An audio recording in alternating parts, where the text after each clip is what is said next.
What's going on, everybody? This is Afro Think Tank. Black woman talks about how white folks can't mind their own business and how that's a problem.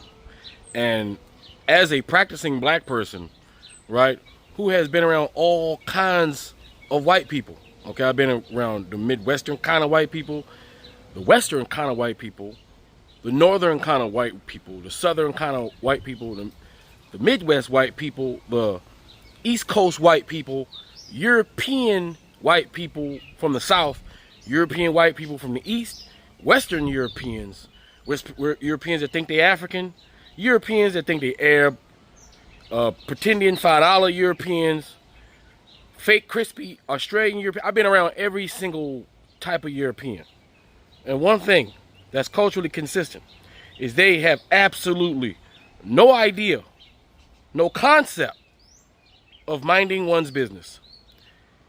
And even amongst themselves, they don't mind one's business. That translates into minding what other people are doing on their land, what other people are doing on public land, what other people are doing in public parks, what other people are doing in their houses.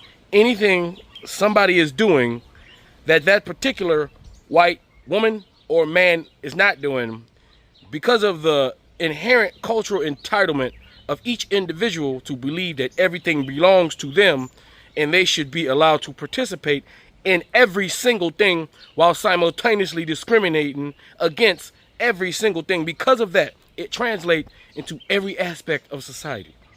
I've never met a white person from any part of this planet that could mind their own business. They don't have the capability. They don't have the genetic code to pay. There's a code that says mind your own business. They ain't got it. That's why they find themselves in situations like deer, with the headlights on, where they're like, and they find themselves in awkward positions where they're saying and acting weird because they have entered into a space that they were not invited in. They have entered into a conversation they were not invited in. They just do that because of the inherent cultural sense of entitlement. But anyway, I know every black person knows that no matter where you go, there's a white person minding your business. Just like you have a super rich, spoon-fed, affluenza-suffering, egotistical baby as the president of the United States, who happens to be a neo-Nazi. And he's still jealous of Barack Obama, who has not been the president in a decade. So, just want to say, still living rent-free in his brain, because jealousy and envy and minding one's business, even if that business is in the past, right, and we're in a different chapter, they still mind it as if it was fresh. Have you ever noticed that white people, to white people, nothing gets old? Nothing, all right? Eye of the Tiger just came out last week, as far as white people are concerned, all right? Nelly's first album just came out. Go to any European American event, and you will see that their playlist is still stuck in the 90s, 80s, and early 2000s, if you are lucky. Y'all know what I mean. Eye of the Tiger is the end of every event a white person throws, all right? Along with Electric Slide, something from MC Hammer, etc., etc. Anyway, you guys tell me what you think in the comment section. This is Afro Think Tank. Learn something, teach something. I'm out. I just want to talk about something that happened to me this morning. I honestly, genuinely don't feel like white people have the ability to mind their own business.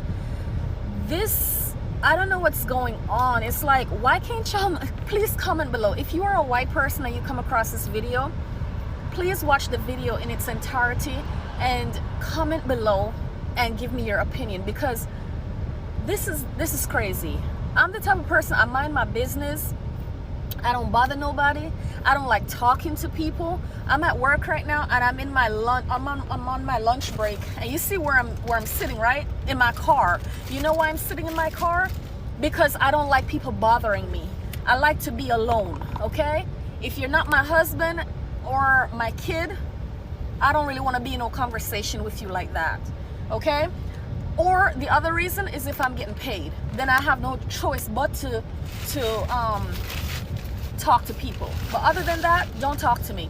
This morning I went to Wawa. Let me wind the window up so y'all can hear me. Oh, it's hot. I went to Wawa this morning, which is a gas station, and then you can go inside and get like snacks and stuff.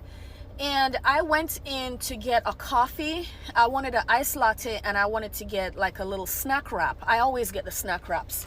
So I placed my order on the monitor thing, and I made sure that I didn't select bacon because I don't eat pork, okay? So I placed my order, and obviously you gotta go and pay for it. So I paid for it, and then I decided to stand back to wait for them to make it. They gotta make the food, right, when you order it, and then they're gonna call your number because your number is gonna be on your ticket.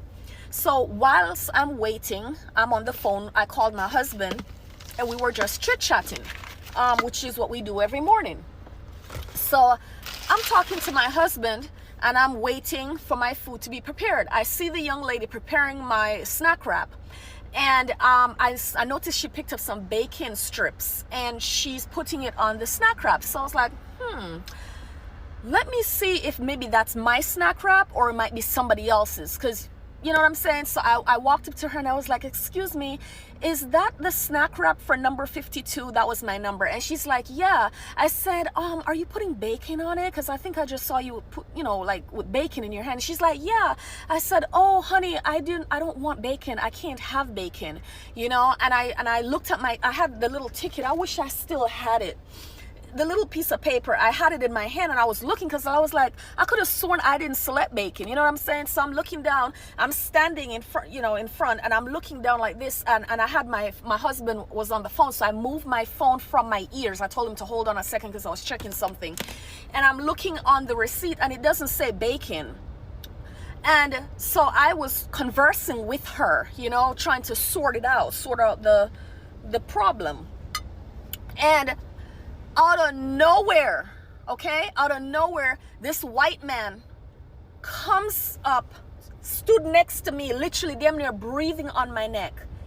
And I have the ticket like this, and he literally had his head over me like this.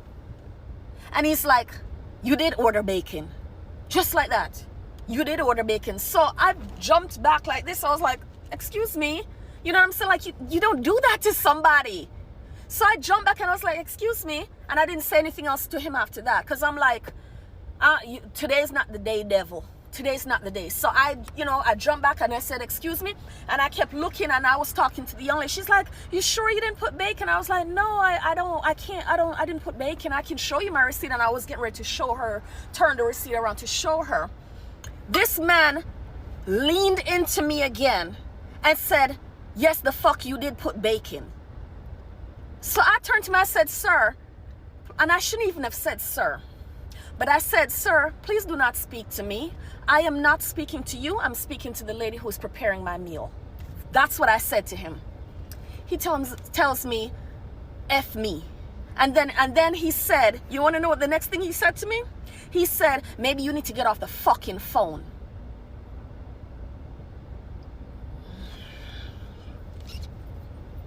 Yep. That's what this man said to me. I don't know this man from nowhere. You are a total fucking stranger. I don't know you. You don't know me. I'm not speaking to you. I'm in my own zone. I'm speaking to the young lady in front of me that's preparing my meal. You don't got nothing to do with my order. Matter of fact, you're not doing anything up at the counter. You just walked up there just to provoke me. And then this man put his hands in my face. You want to know what's crazy? Not a single white person that was inside of this gas station defended me or said anything to say, sir, leave that lady alone. Like, you need to mind your own business. You just walked up to her and provoked her just randomly, like, what? Like, bro, you know what I'm saying? No white person did that. Not one. I was the only black person in there. But you want to know something crazy? All of them saw when I first ignored this man. All of them saw and heard when I told this man to leave me alone and to, you know, back off. But you want to know something? The moment I opened my mouth and I told this man to F himself, and I told him I gathered him all the way together, okay? Because what you're not going to do is come and terrorize me and I'm going to sit here and take it. I'm not doing that. Those days are done. Black people are done taking bullshit from y'all, okay?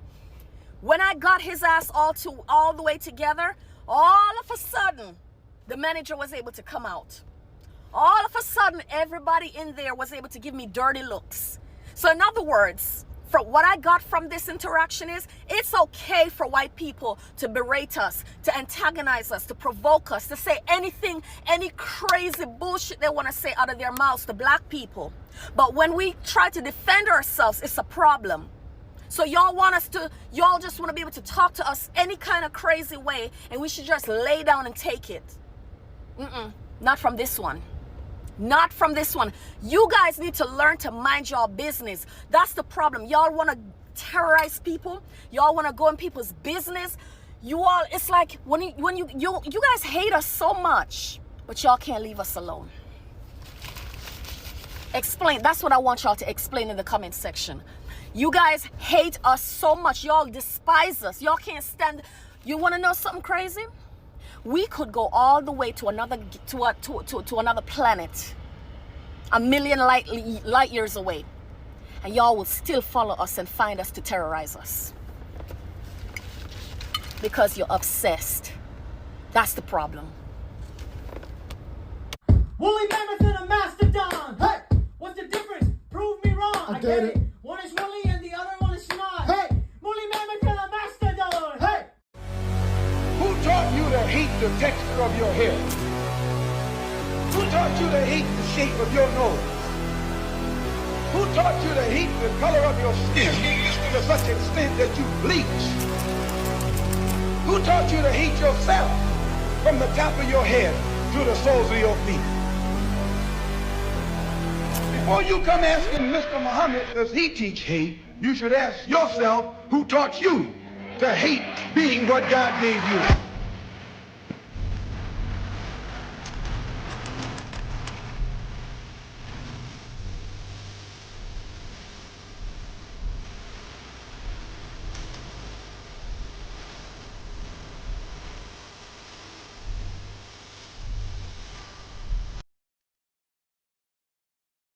Free Sudan! Boycott diamonds and gold! Free Sudan! Boycott diamonds and gold! We most definitely cannot forget about the people of Sudan! Thanks for watching Afro Think Tank. Don't forget to like, share, and subscribe. And follow me on Substack and Patreon for more content. Remember, it's Pan-Africanism or nothing.